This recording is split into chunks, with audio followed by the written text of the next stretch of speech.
Okay, we're going to, I think, just kind of preview a little bit of organic chemistry, as I think is maybe on tap this week, and hopefully it'll be beneficial for everybody. And then obviously we will start officially organic chemistry here on Wednesday, but we'll kind of go over some of the highlights or points of it. All right, so let's talk a little bit about organic chemistry. And one of the nice things for us with organic chemistry, if it is a nice thing, is there's pretty much no calculations. So you can pretty much put your calculator away. And it's all about really memorization and naming things and really different types of reactions that organic molecules take. So organic chemistry, pretty much the first sentence in any organic book is pretty much the study of carbon containing compounds. And really the basis of all organic molecules is really this sort of connection. It is really carbons attached to carbons. And to those carbons are usually attached hydrogens.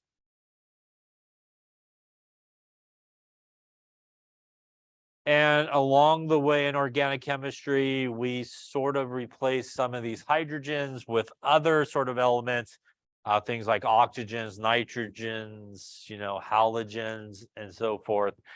But a couple important things to remember about these sort of connections and bonds, as we talked about when we did the bonding chapter. Remember that the bond between carbon and carbon is a nonpolar bond. Which means that it shares electrons equally. Also, the bond between carbon and hydrogen, if you remember, it has that difference in electronegativity value of like 0.4, which means it also is a nonpolar molecule or bond. And really, these bases of most organic compounds are nonpolar. As we'll talk about as we go through the different chapters, there are going to be parts of these molecules that are polar, so they will have some polar parts, which allows them to do different sort of connections. So an important part of organic chemistry as we go through these different chapters are what are referred to as functional groups.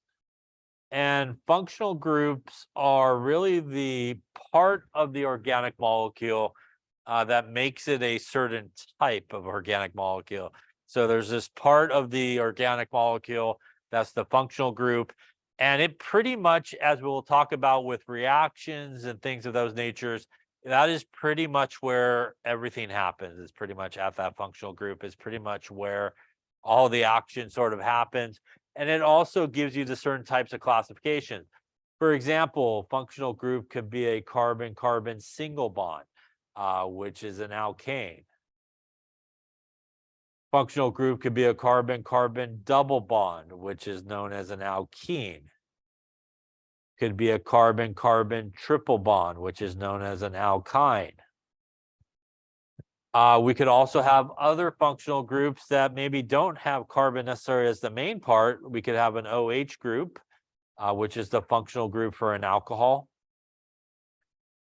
We could have a carbon-oxygen double bond and an OH group, which is the functional group for a carboxylic acid. We could have a carbon-oxygen-carbon, which is the functional group for an ether. And there's others. There's also nitrogen-containing groups that are functional groups, like NH2, which is an amine. So as we go through the different sort of organic chapters, there's more functional groups, obviously, than what I put up here. But these molecules will have some of these groups on them. And it does change some of these organic molecules from being perhaps always nonpolar to where, for example, we'll talk about alcohols have this polar group, this OH group, and that allows them to do things like hydrogen bond, it allows them to interact well with water.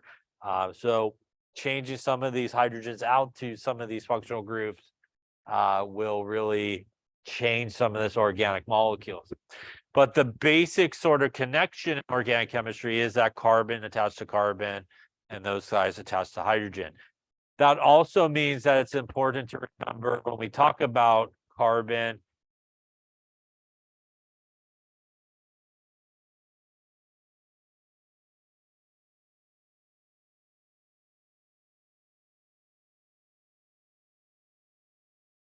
it is group number 4 up there on the periodic table, right? Which means it has 4 valence electrons, like we talked about when we did Lewis structures, and it wants to make 4 bonds. I emphasize the number because as people start drawing or compounds, they like to just keep on bonding to carbon, and it ends up with like 6, 7, 8, 10 lines to it. Only 4. So pretty much carbon wants to get to only 4, should only have 4 in any situation. Kind of like when we talked about hydrogen, which by the way should still only have 2, right? 1 line to it. Really important in organic chemistry, never to go over 4 with carbon. And for the most part, it should all be bonds. There's usually no dots, lone pairs, or anything like that on the carbon.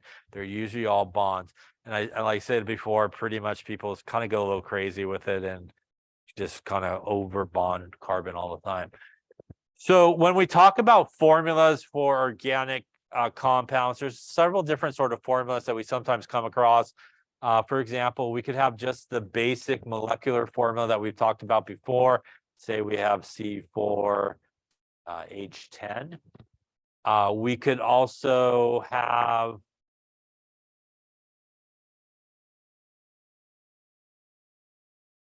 draw this out, which is basically, again, the carbons attached to each other and our hydrogen all around.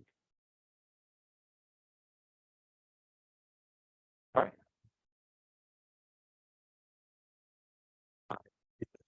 Would be in one line when you draw it, carbons to carbons. It's possible that it can go up and over, but again, the connections should always be kind of usually carbon to carbon is the connection. Hydrogen can never be in the middle, right? Because then it'll have too many bonds. So hydrogen's always got to be on the outside, just like we talked about sort of with Lewis structures when we're drawing it. Otherwise, we'll have too many bonds to hydrogen. But this guy straight across is what is sometimes referred to as the expanded structural formula.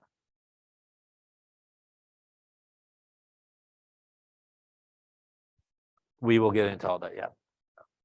So this is the expanded structural formula. Basically, it's expanded because we drew out lines to hydrogen. Another very common organic.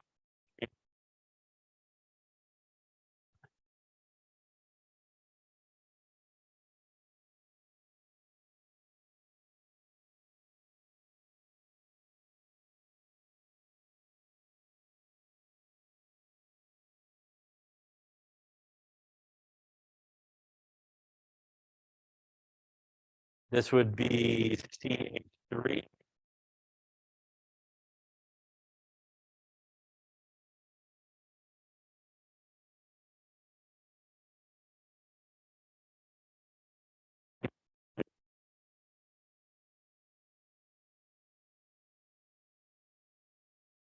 Was sometimes referred to as the condensed formula, which is a very common formula that's used in organic chemistry, where you basically just draw out the hydrogen. So you do not draw out the hydrogen. Now, it's also important to remember, although it is written like this, and it's very commonly written like this, like CH3, CH2, the connection is still carbon to carbon, hydrogens are on the outside. So the connection is still like it's drawn here, even though in condensed formula, it kind of appears like the hydrogen is attached to the carbon, but it's not. So again, that's just a way that it is written, is again, it's the carbon to the carbon. The other common sort of formula that we come across is what is known as the line structure. And the line structure is pretty much as bare of a formula as you could use. It is just lines. So for example, this one would be this right here. That would represent this and that. And pretty much wherever a line ends, You don't usually put the dots, but I'll put the dots here. Wherever a line ends or it's in the middle, those are all carbons. So those are all the carbons that are there. So again, it's basically carbon to carbon to carbon to carbon. And because carbon needs 4 bonds and there's nothing else written, it's assumed that everything else is hydrogen to get carbon to 4 bonds. So this carbon at the end here on the left only has 1 bond coming in, which means it should have 3 hydrogens attached to get to 4. This carbon right here in the center has 2 lines coming to it.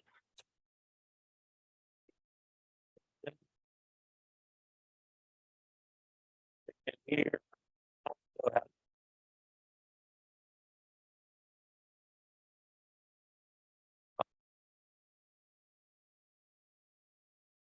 to get the 4. So line structure, again, just usually drawn just like that, nothing else there. And everywhere there's sort of an end or where they kind of meet together, it's assumed to be a carbon. Typically, that is how you draw line structure. It's sometimes referred to as sort of a zigzag shape, especially for alkanes, as we'll talk about. And that's because of the geometry for carbon in alkanes, because they're single bonded. They have tetrahedral geometry, which gives it that zigzag sort of shape when they all get combined together. Any questions on any of that there? So if we had, say, let's say we had this one here, not that.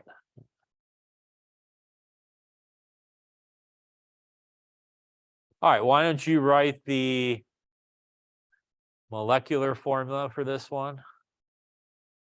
Why don't you write the expanded structural formula? And why don't you also write the condensed formula for this guy? So again, if you're not sure, again, everywhere there is a end or a point, that is a carbon. So we could just write carbon. That is a carbon as well. So that's a carbon. That's a carbon. That's a carbon. That's a carbon. That's a carbon. And that is a carbon as well. Now remember that carbon needs to get to basically 4 bonds. And if there's nothing else drawn there, it is assumed everybody else is hydrogen. So the guy at the far left there only has 1 line, which means it has 1 bond. So to get the 4 bonds, it needs 3 hydrogens. Yeah? The guy next to it has 2 lines, which means it has 2 bonds. So to get the 4, it needs 2 hydrogens. Same thing with the guy next to it. Same thing with the guy next to it. Same thing with the guy next to it. And same thing with the guy here. Guy at the end, once again, has only 1 line coming in, which means it needs 3 hydrogens at the end. That would be the expanded structural formula where we draw out all of the hydrogens. Any questions how we went from the line structure to that one? Now to go to the condensed structure, we're really just making them sort of each carbon unit by itself. So we would basically look at it and break it up kind of like, okay, here, here, here, here, here, here. And if we do that, not that we're really going to be breaking it apart or anything like that, but those are sort of the units that we would make. And if we did that here, just translating it down, that is a carbon with 3 hydrogens attached to a carbon with 2 hydrogens attached to a carbon with 2 hydrogens attached with a carbon with 2 hydrogens, carbon with 2 hydrogens, and a carbon with 2 hydrogens. And this guy coming down is a carbon with 3 hydrogens. So this would then be our condensed formula here, as you got there. Any questions on that?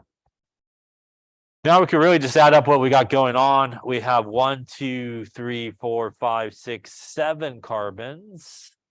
And if we count up our hydrogens, that's 3 and 2 is 5, 2 more is 7, 2 more is 9, 2 more is 11, 2 more is 13, and 16, I think, there. And that would be our molecular formula. Any questions on any of those there? So all four of these formulas are very commonly seen in organic chemistry. I would say condensed formula is used a lot, expanded is used a lot, and line structure sort of used a lot. Now, when we talk about organic molecules, as I mentioned, there are different functional groups, which makes different types of organic molecules.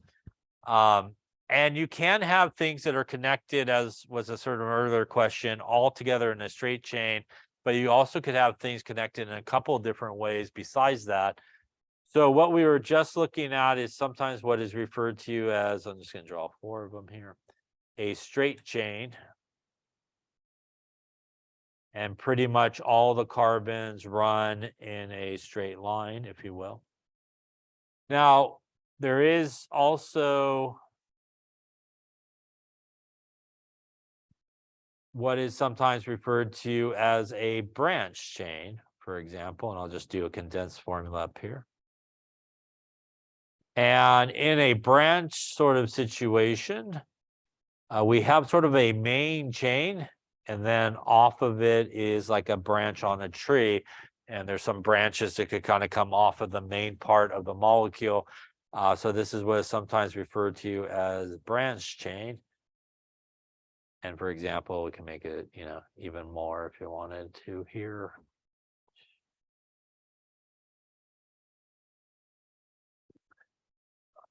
We can go down this way. We can make another one, say, come in this way. So again, you may have multiple branches that could occur off of the main chain. And again, kind of like a tree, there's branches, there's kind of the main, obviously, tree part to there, and then we have the branches that come off of it. They also can, in certain cases, the carbons at the end can also sometimes come together and make what are sometimes referred to as more ring type structures. So for example, you could have a situation where those carbons sort of close up on each other and make more of a ring type structure. And sometimes, a lot of times, these ring type structures are oftentimes drawn in line structure with nothing else there. They're sort of the geometrical shapes as you sometimes see, like a square. You could have a triangle, which is basically three carbons that are attached there to each other. So there's ring structures. So an organic molecule could be just a straight run of, all kind of in a row. It could be a straight run with several branches coming off, and it could also sort of tie up on itself and make more of a ring type of structure. Any questions on any of that there? Now, really the basis of all organic molecules that we will talk about, and all those different sort of functional groups that we saw, some of those functional groups earlier on here, they really all come back to really sort of the basic organic molecules, which are known as alkanes. So alkanes are really the simplest organic molecules, and they are really the most important, especially for us. Pretty much everything that you name and all different types of organic molecules, everything always comes back to the alkanes. So they're like these simplest basic ones that you could have, and everybody is pretty much based off of those guys, and they're really important. So let's talk a little bit about alkanes. Alkanes are the simplest organic group. Really, the functional group is carbon-carbon single bond. So alkanes are all carbon-carbon single bonded guys. They have a general formula of CnH2n plus 2. So what does that mean? If you have one carbon, which is N, 2 times 1 is 2 plus 2 is 4 hydrogens. And this is the simplest organic molecule you could have, which is methane, stuff that comes out of the gas vent there. If you have 2 carbons, 2 times 2 is 4 plus 2 is 6. You would have 6 hydrogens. That is what is known as ethane. If you have 3 carbons, 3 times 2 is 6 plus 2 is 8. You would have 8 hydrogens. That is known as propane. C4H10, that is 4 carbons, would have 10 hydrogens. That is butane. C5, 5 times 2 is 10 plus 2 is 12, would be pentane.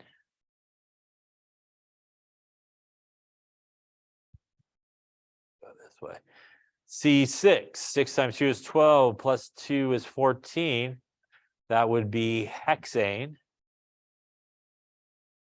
C7H16 would be known as heptane. C8 would have 18 hydrogens. 8 times 2 is 16 plus 2 more is 18. That would be octane. C9H20 is nonane. And C10H22 is decane. These are the first 10 alkanes. Pretty much you should learn those as soon as you can because everything's based off of those 10 names right there. So pretty much everything will come back to those 10 names. You should know how many carbons each one has and the name that goes with it. And basically, as we go through the different functional groups and different types of organic molecules, we'll just change a little bit of the name and it will sort of always sort of come back to these guys. They're all what are referred to as alkanes, ANE. They all end in ANE. Yeah, that's why they're all alkanes. They all end in ANE. So when we have an alkane such as this, that is a straight chain and has the maximum number of hydrogens that are available. This is what is referred to as being a saturated hydrocarbon. And a saturated hydrocarbon means basically 2 things. Hydrocarbon means it's something that contains only hydrogen and carbon. So that's why it's called a hydrocarbon. And saturated means it has the most hydrogens that it can have. It should have the maximum number of hydrogens that are there. And that always happens with alkanes because they're all single bonded. You have the maximum number of hydrogens that you can have. So for example, if we took this same one that I just drew here, and I'll redraw it right here.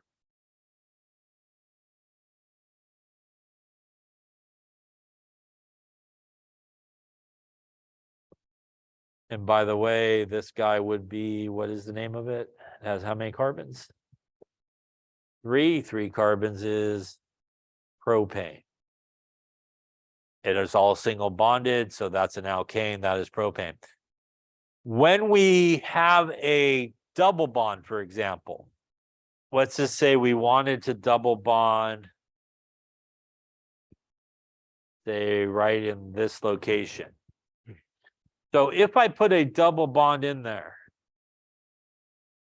so I'm just going to redraw it with a double bond there.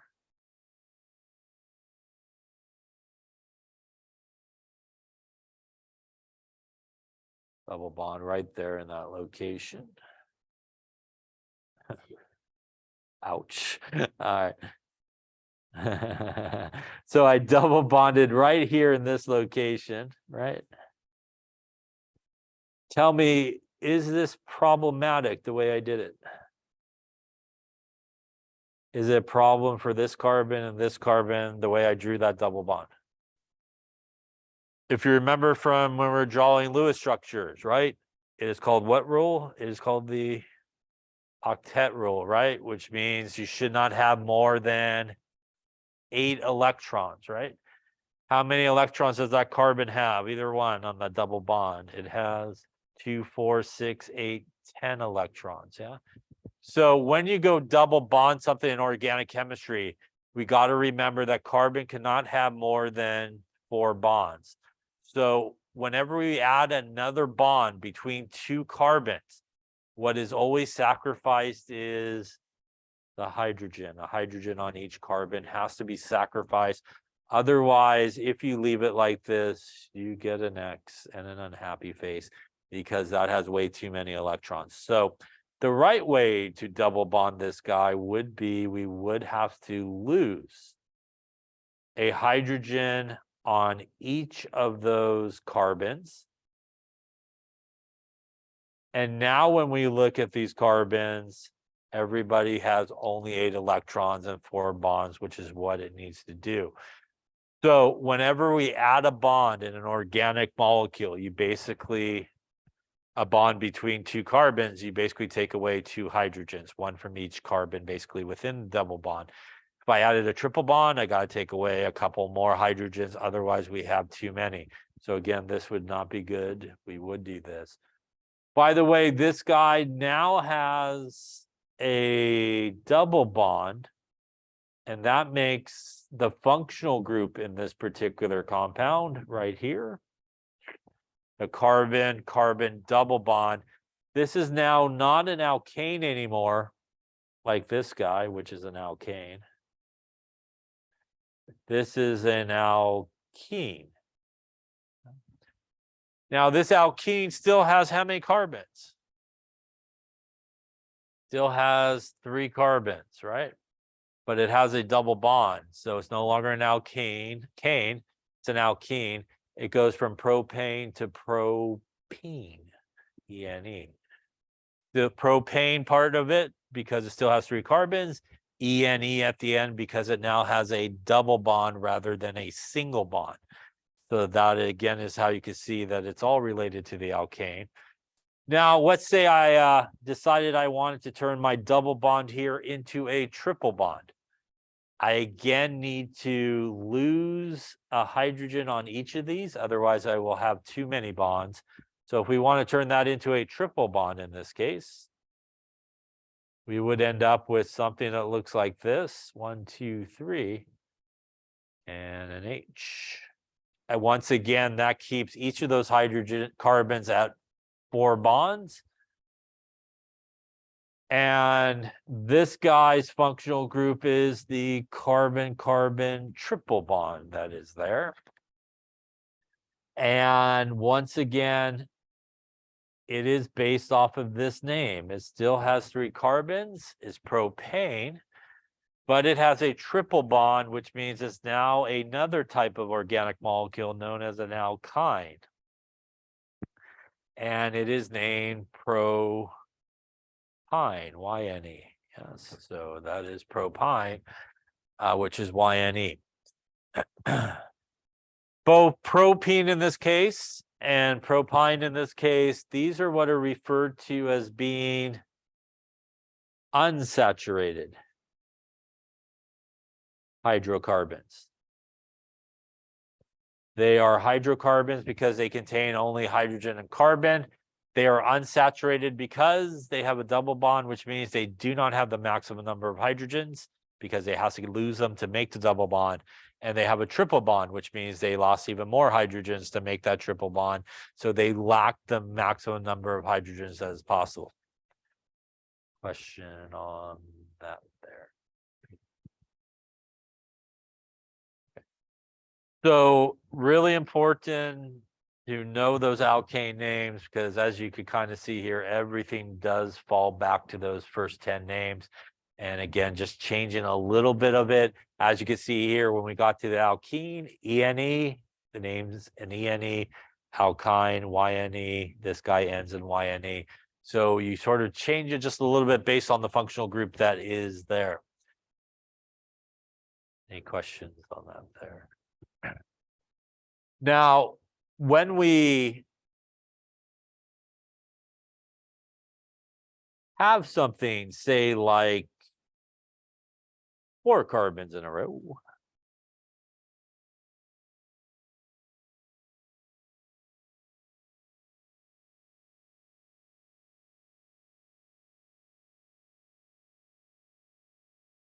This has a formula of C4H10 here. And by the way, that is 4 carbons, which means this is butane. All carbon-carbon single bonds. Yeah. Now, if I have, say, this.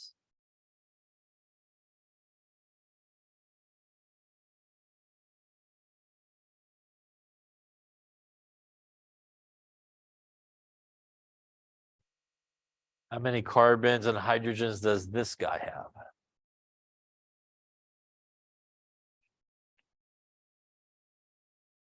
It has 4 carbons, right? And hydrogens, 1, 2, 3, 4, 5, 6, 7, 8, 9, and 10 hydrogens. They both have the exact same molecular formula, but they look different, right? They don't look the same, right? But they have the exact same molecular formula. These are what are referred to as being isomers. And these are guys that have the same molecular formula, but different, for example, connectivity.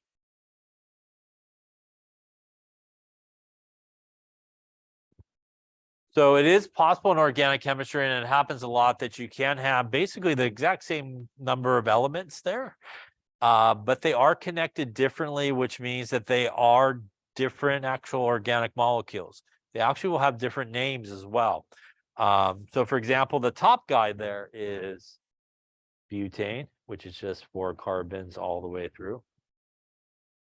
Now, when we look at the bottom guy here, and when we go to name things in organic chemistry, we follow what is usually referred to as the IUPAC rules, which is the International Union of Pure and Applied Chemistry. I'm sorry, I know that, by the way, but those are the guys that make up all the really crappy rules for how you name everything in chemistry. So one of the major things that you want to do when you go to name something like an alkane here is you always want to find the longest continuous carbon chain. So you always want to first start off with the longest continuous carbon chain. Now that chain can be straight. It could go straight, it could go up, it could go over. The only thing that you cannot do is backtrack. So if you go up and over, you can't go back and down and over. You kind of have to go one way until you hit a dead end and figure out how many carbons that is. So for example, when we look at the top one here, it's pretty straightforward to see. I could just go 1, 2, 3, and 4 carbons. There's absolutely nothing else attached there other than hydrogens. And that is how I know that this guy's name is butane. When you find the longest carbon chain, that will be the base of your name. So that will be the base of your name.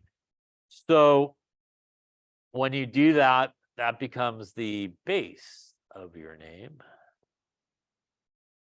And it should match, in our case, one of those 10 alkanes. So looking at the guy on the bottom, what is the longest carbon chain that runs in a row? How many?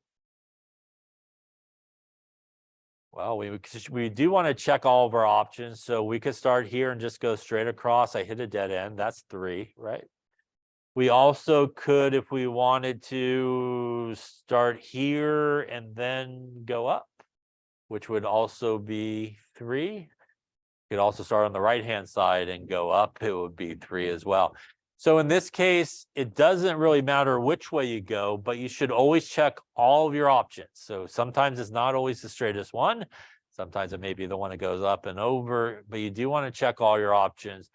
In this particular case, it really doesn't matter which way we go. We're going to hit 3 as the longest carbon chain. In my opinion, if you do have a situation where it doesn't matter which way you go, you might as well take the straightest. Yeah. So we'll take the straightest chain here. And that's going to be the base of our name, which is 3 carbons. So the base of our name should be 3 carbons is propane. Yeah. So 3 carbons is propane.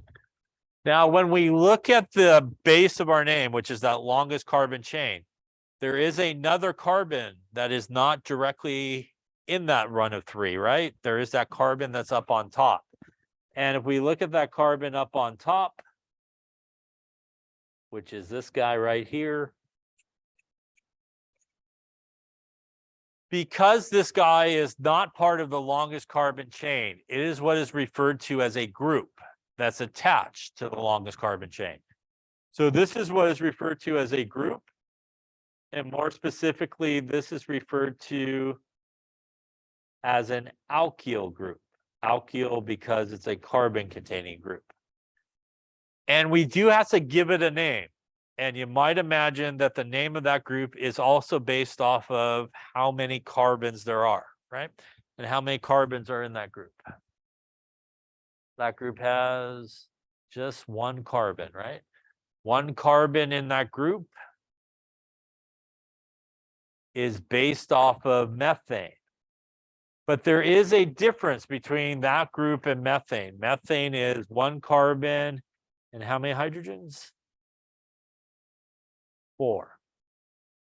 This group that we have there is actually 1 carbon and only 3 hydrogens, yes? The reason that group does not have 4 hydrogens is if I added 1 more hydrogen to that carbon up on top, how many bonds would carbon have? If it would then up with 5 bonds, right? Which is too many. So these groups that are attached to the longest carbon chain, they are typically missing 1 hydrogen from the alkane. And that 1 hydrogen is where they can attach. So this is where they attach, where the missing hydrogen is. Otherwise, if we kept the hydrogen, we would have too many bonds of carbon, which is no good. So because they are called an alkyl group, and because this is based off of methane, we actually dropped the last part of methane, and this is what is known as a methyl group. And it's a methyl group because it's missing 1 hydrogen that allows it to attach. It has 1 carbon based off of methane, and it's an alkyl group, which is why it ends in YL, as alkyl ends in YL as well. So that is a methyl group. Any questions on that? So once you find the longest continuous carbon chain, the next thing that you want to do is find all the groups attached. So in our example here, we have a methyl group, which is our CH3 group that's basically attached. All right, now we're almost to the naming part here. Now that we have the longest continuous chain, we have all of our groups that are attached. The naming part in organic chemistry is all about telling people location, location, location, where everything is found. So what we typically do at this point is we want to number the main chain. And there's really 2 ways you can number it. You can either go left to right or right to left. Is basically the 2 ways that you can do it. So in this case, we could number this group or this main chain as this being carbon number 1, this being carbon number 2, this being carbon number 3. The other option is we could go with carbon number 1 here, carbon number 2 here, and carbon number 3 there. So either right to left. The way that we want to number the chain when we are dealing with alkanes is we want to go whichever way gives the group the smaller number. So whichever way gives the group the smaller number is the way that we want to go. So we want to number the chain to give the group, our groups, the smaller number. In this particular case, doesn't matter which way we do it for that group. That group ends up at which carbon, no matter which way we go. ends up a carbon number 2. So it really doesn't matter in this case. And that sometimes happens going left to right or right to left. It won't make a difference, but sometimes it will make a difference. So for example, if you went left to right and you had like a group at carbon number 2 and carbon number 3 versus going right to left where you had a group at carbon 5 and 6, you would want to go 1 or 2 and 3, which is the smaller number. It is as simple as whichever way you start numbering, left to right or right to left, the first number is the smallest in whichever way, that is the way you should choose. In this case, it doesn't matter. So our methyl group in this case is going to be at carbon number 2. So that is basically a 2-methyl. When we name things in organic chemistry, there's 2 things that we do, which is we'd use a dash between a number and a letter. Should always have a dash. And if you have 2 numbers, here, you use a comma. So as you go to name, if there is a number into a letter in terms of the name, it should be a dash. And if you have 2 numbers that come back to forth, you do a comma. In this case, we actually only have 1 group, but you do put the groups in alphabetical order. If you had multiple groups there, they go alphabetical order regardless of the number. So even if the guy has a larger number, you go alphabetical order. You also go regardless of prefix as well. So regardless if there happens to be a prefix. So it is based on alphabetical order. So now that we have all the parts, we could actually put the name together for this guy. We're going to start the group dash methyl. And the main part of the name is propane. So this would be, this entire molecule here would be 2-methyl propane in this case. Any questions on that name? All right, so that is an isomer to butane. The real way that you could tell, for example, that it is an isomer is to name both of them. And if you get 2 different names and you name them correctly, then they are isomers of each other. The problem happens when people, and we'll finish with this, the problem happens when people try to draw isomers is they think, well, if I just kind of draw it differently, then, you know, it is different. So let's just take a look at this example here. We had the same one we've been using, our butane.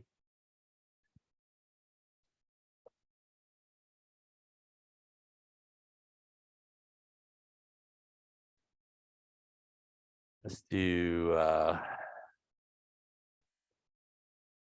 this.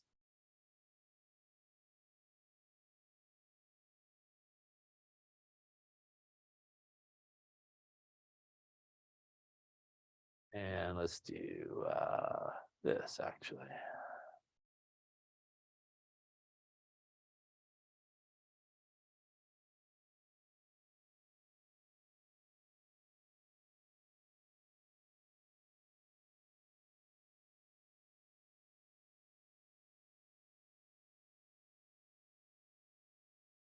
So we want to know, are all these isomers of each other? So we'll first figure out, for example, if we look at the first one, maybe it'll turn back on by the time we're ready to leave. If we look at the first one that we drew, which was basically all 4 carbons straight across, that is going to be butane. That's right.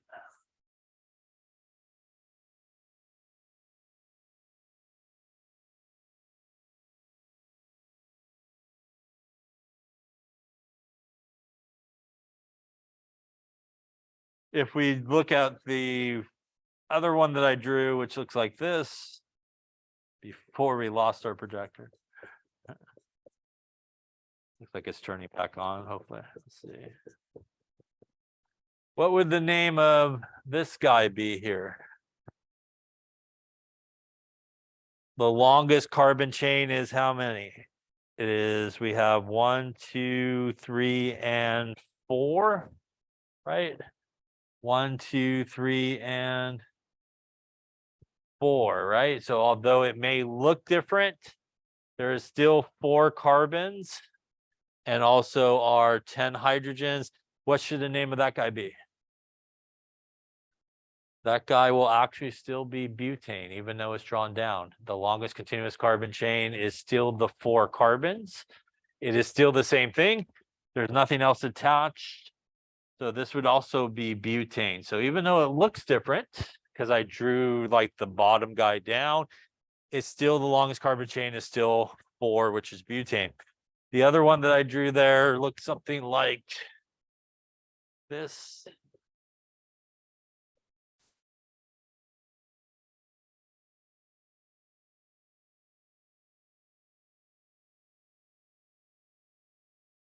What is the longest carbon chain in this one on the upper right there?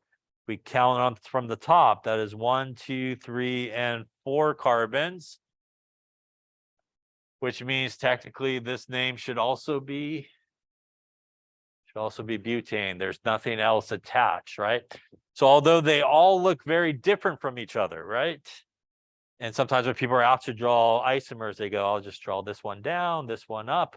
When we go to name all these guys, they are all basically the exact same longest carbon chain, nothing else attached. They're all butane, even though they're drawn differently. These are not isomers of each other. These are the same molecule, just drawn differently. What is a isomer of each other is the one that we had earlier, which is the one that we named 2-methyl propane. This is an isomer because when we look at it here, it only has 3 carbons as its longest carbon chain, which means, I guess we named it a second ago, it is based off of propane. And that's why we ended up with 2-methyl propane. So a really good way when you're drawing isomers is to name all the things that you drew. If you end up with different names and you name them correctly, they should be isomers. If you end up with basically the same name, even though they may look different, they're going to not be isomers. They're just the same thing drawn differently. Any questions on that there? All right, we will wrap it up.